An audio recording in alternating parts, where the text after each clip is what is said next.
Hey mga Dibels! Andito tayo ngayon sa Ding Dim Sum 1968 dito sa may Ayala Vermosa.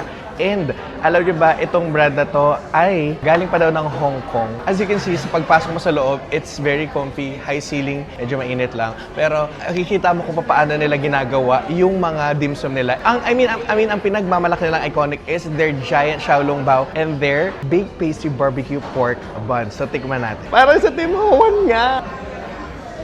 Oh my God. 1,000,000 perfect over 10. Giant xiaolong bao. Literal, ang laki. Mas makikita kasi sa kamay eh. Ako naman kakain. Mainit. Huwag niyong gagawin yun. Malaki pa siya sa 20 pesos na coin.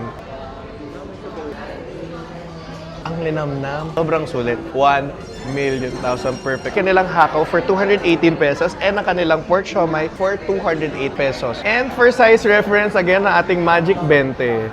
Meron siyang 3 buong shrimp. Egg fried rice. Ooh. Okay lang. Eggplants with minced pork.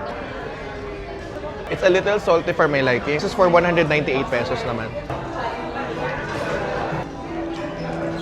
Kakaiba to. Ito kasi may alat ako kami parang sa tausi. Pero mas gusto ko yung lasa ng take. Egg tart. Oh my God, ang flaky niya. Para sure if ako lang Yeah, ano na siya. Either na-overcook yung binaka-custard niya. But overall, ang Ding Dim ay may pa-approve.